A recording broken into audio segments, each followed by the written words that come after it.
Hello friends, once again welcome back to my channel. Motherhood के एक और नए एपिसोड में आप सभी का स्वागत है। क्योंकि विंटर का सीज़न चल रहा है और इस टाइम बच्चों का ध्यान रखना काफ़ी ज़्यादा ज़रूरी होता है, क्योंकि बच्चों का इम्यूनिटी सिस्टम थोड़ा सा वीक होता है, जिसके कारण विंटर के टाइम बच्चों में सर्दी, ज़ुकाम, बुखार इस बीमारियों के लगने के चांसेस बढ़ जाते हैं। इसलिए आगे मैं वीडियो में कुछ पॉइंट को आप लोगों के साथ शेयर करने वाली हूँ, जिसको अगर आप अप्लाई करो विंटर के सीज़न में तो बच्चों में ये सारे बीमारी लगने के चांसेस बहुत कम होते हैं और इस सीज़न में भी आप बच्चों को सेफ रख सकते हो। तो वीडियो में बने रहिए, वीडियो को देखते रहिए। वीडियो अगर पसंद आए वीडियो को लाइक शेयर ज़रूर करें। मेरे चैनल पर अगर नए हैं तो चैनल को सब्सक्राइब करना ना भूलें। और अगर आप लोगों के पास मैं जो पॉइंट्स शेयर करने वाली हूँ उससे अलावा भी कुछ ज़्यादा पॉइंट्स, कुछ जानकारी है तो आप लोग मेरे साथ कमेंट बॉक्स में उसे शेयर कर सकते हो, ताकि मुझे और जो लोग मेरे वीडियो देख रहे हो उन्हें भी वो सारे पॉइंट्स पता चल जाए। So let's get started.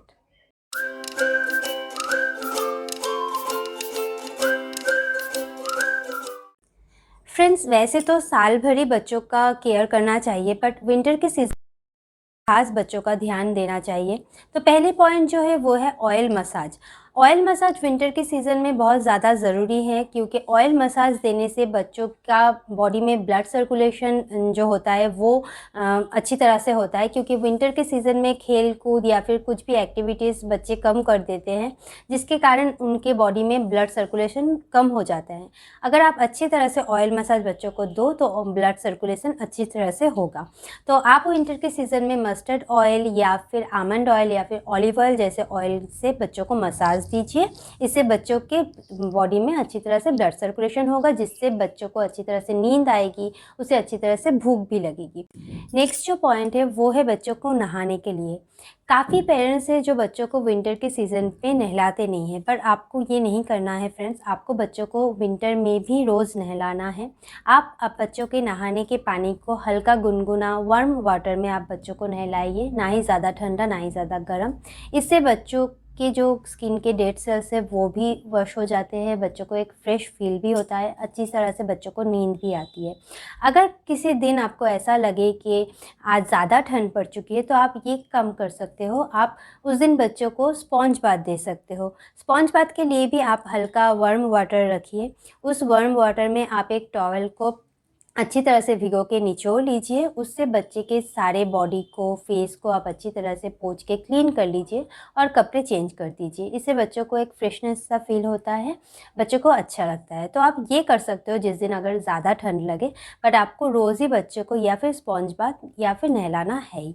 आप नहाना विंटर में बंद मत कीजिएगा। नेक्स्ट, आपको बच्चों को विंटर में अच्छी तरह से वार्म कपड़े पहनाना है, अच्छी तरह से उसके सर को, हाथ को, पैर को ढक देना है। आप मिटन्स का यूज़ कर सकते हो, सॉक्स का यूज़ कर सकते हो, कैप, हुडीज़ यूज़ कर सकते हो, जिससे बच्चे को थोड़ा सा वार्म भी फील हो और बच्चे अच्छी तरह से कवर रहे। आपको ठंड में बच्चे के सर पैर को नंगा नहीं छोड़ना है, इससे बच्चे को ठंड लगने के चांसेस बढ़ जाते हैं। तो अच्छी तरह से आपको बच्चे के नाक, कान, पैर को ढक के ही बच्चों को रखना है विंटर में। फ्रेंड्स, आपको डायरेक्टली बच्चे की स्किन के ऊपर उलन का कपड़ा नहीं पहनाना है। आप अंदर से उसे कॉटन का कुछ पहनाने के बाद उसके ऊपर आप उलन का स्वेटर पहनाइए। डायरेक्टली अगर आप बच्चे की स्किन के ऊपर उलन ट्राई करोगे तो बच्चे की स्किन पे रैशेस होने के चांस होते हैं, तो इस बात को भी आप ध्यान रखें। फ्रेंड्स, और एक पॉइंट, सर्दी के टाइम धूप हम सभी के लिए बहुत ज़्यादा ज़रूरी होता है, खासकर बच्चों के लिए।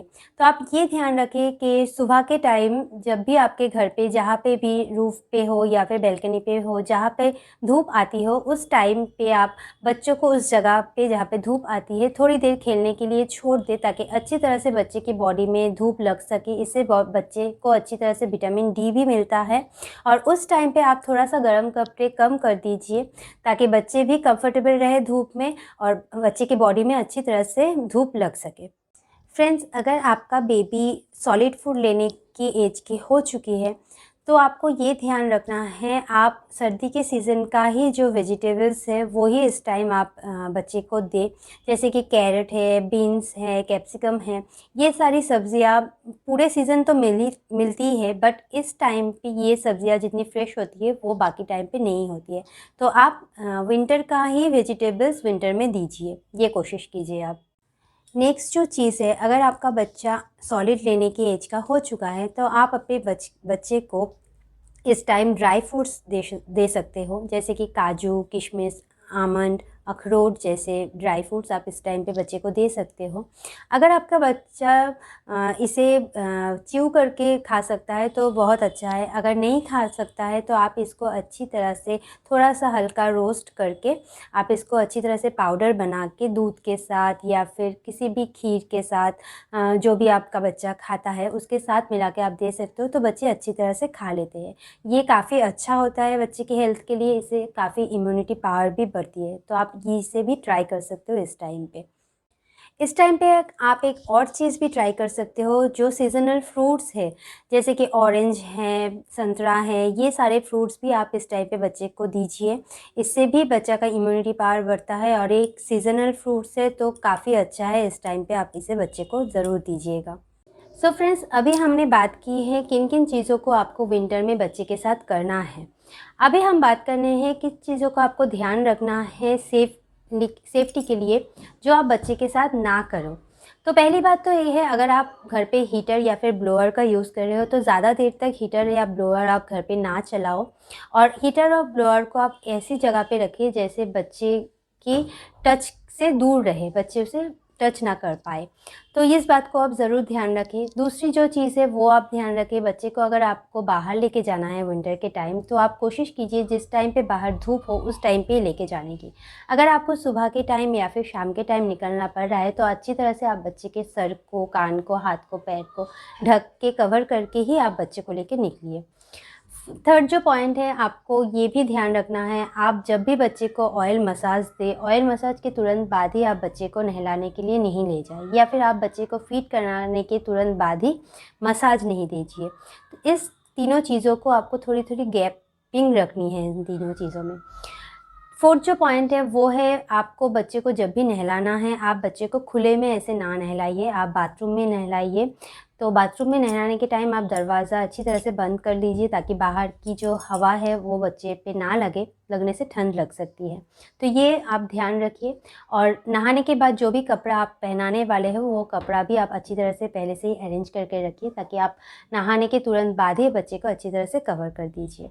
तो ये सारी चीज़ है फ्रेंड्स, आप अगर विंटर में थोड़ा सा ये चीज़ नॉलेज में रख के और ध्यान रख के चलिए तो बच्चे को ठंड लगने की चांसेस या फिर सर्दी ज़ुकाम बुखार होने के चांसेस बहुत कम हो जाते हैं।